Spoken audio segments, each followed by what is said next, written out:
The new generation of antiretroviral drugs are less toxic. They can be more tolerated. But for how long?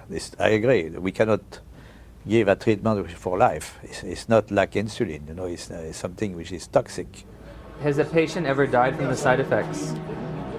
Yeah, sometimes it happens.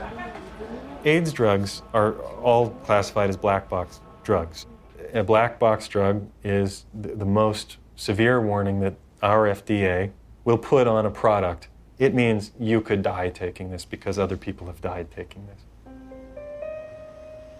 My sister Joyce was my best friend. She's a great mom and just a very lively person. In 2003, Joyce found out she was pregnant with a second child. She was offered an HIV test as standard prenatal care by her obstetrician. She called me at work and she was like, I got something to tell you. And I was like, well, what is it? She said, I'm HIV positive. So I took a deep breath. I said, well, it's not the end of the world. And she said, well, Nell, I met this doctor today and he's a specialist. And he says that there's some medicines I can take that'll keep my baby from being HIV positive. Nevirapine. Warning. Severe life-threatening skin reactions, including fatal cases. One morning, she was covered in these welts and this rash. It was all over her face. It was all over her chest, all over her arms, her hands.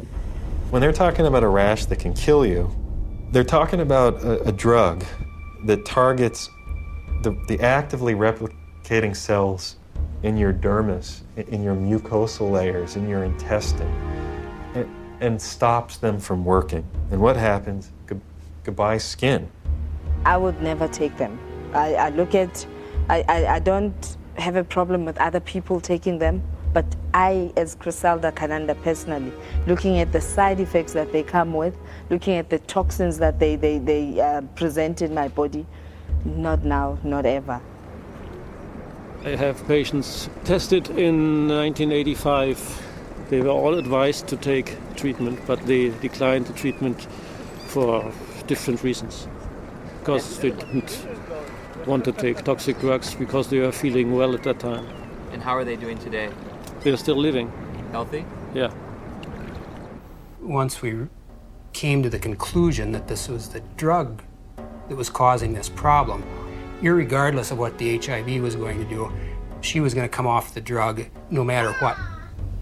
If taking her off the drugs meant that she could sleep through the night and be happy for 6 months, that would be worth it rather than live in agony for 2 years or 12 months. You hear a lot of doctors, you hear a lot of educators in AIDS, you hear a lot of people talk about it is probably the drugs that are going to kill us before the disease does.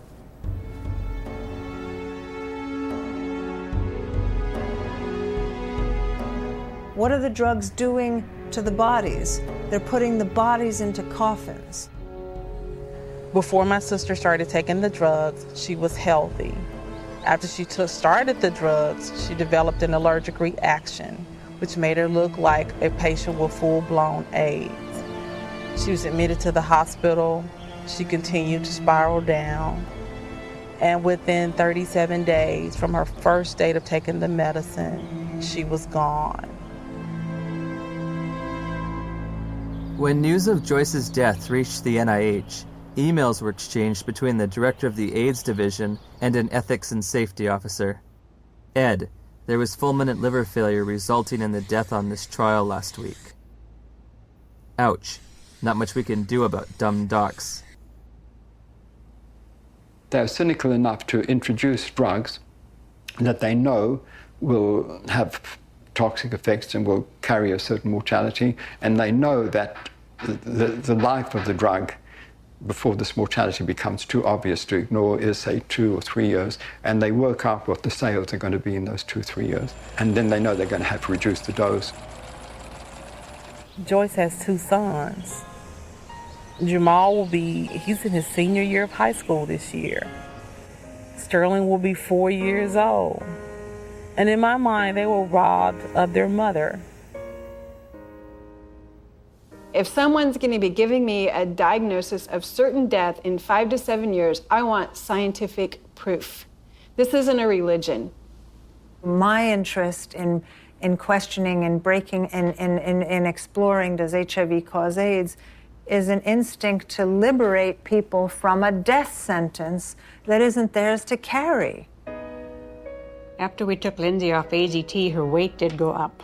Within a couple of days, the leg cramps went away. And her physical body seemed to be doing pretty well, but it was like she was disturbed. She was agitated very easily.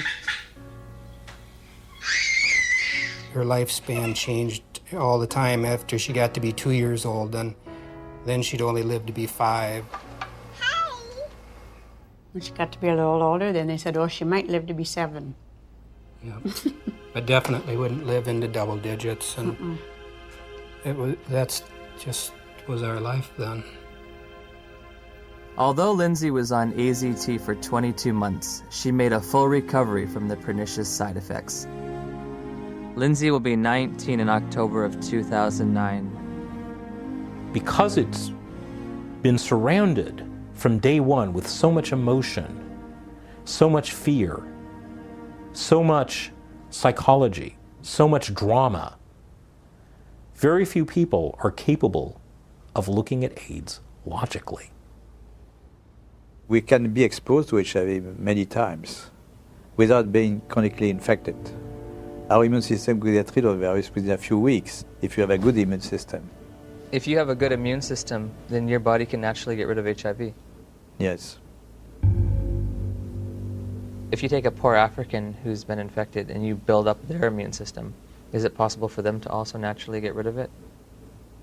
I would think so.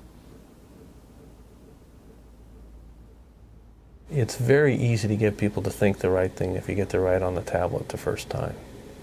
But once something's on the tablet and you got to erase it and put something else, it's very hard to get people to think differently. The victims of HIV and the dedicated professionals combating it deserve our sympathy, compassion, and respect. However, at journey's end, I find myself perplexed, bewildered at times with an overall feeling of dismay and sadness.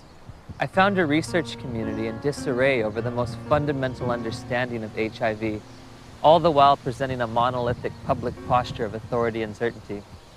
Bluntly stated, we have tests that prove nothing, remedies that kill, and statistics manipulated to the point of absurdity.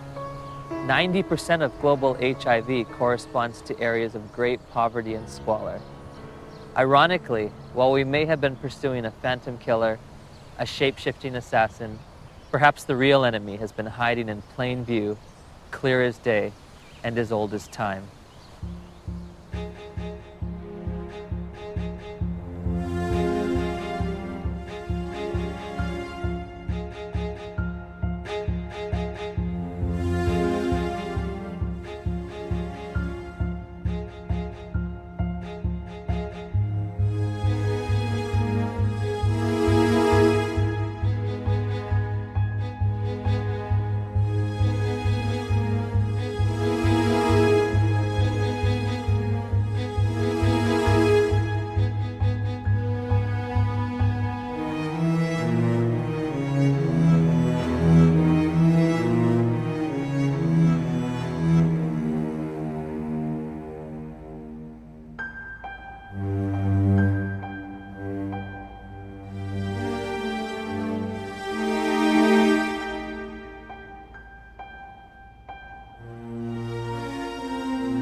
We can be exposed to HIV many times without being chronically infected. Our immune system could get rid of the virus within a few weeks if you have a good immune system. If you have a good immune system, then your body can naturally get rid of HIV. Yes. How can we say that HIV is the cause of AIDS when we don't know, based on current tests, whether or not anybody diagnosed positive actually has HIV? Some people are very fortunate, they don't have these side effects, but many people do.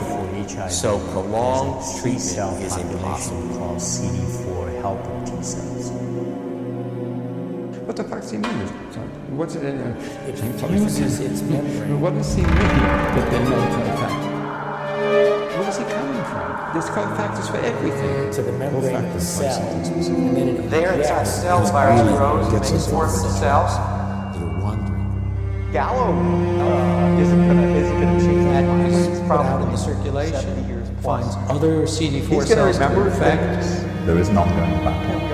Cells die, the body will replace those cells that die. But there's not an infinite capacity to use cofactors are important. This Really battle understand between how HIV people get ill, why they get ill. What is asked of an AIDS journalist is to deny an existing reality, which is a strong, growing body of dissent on a scientific question.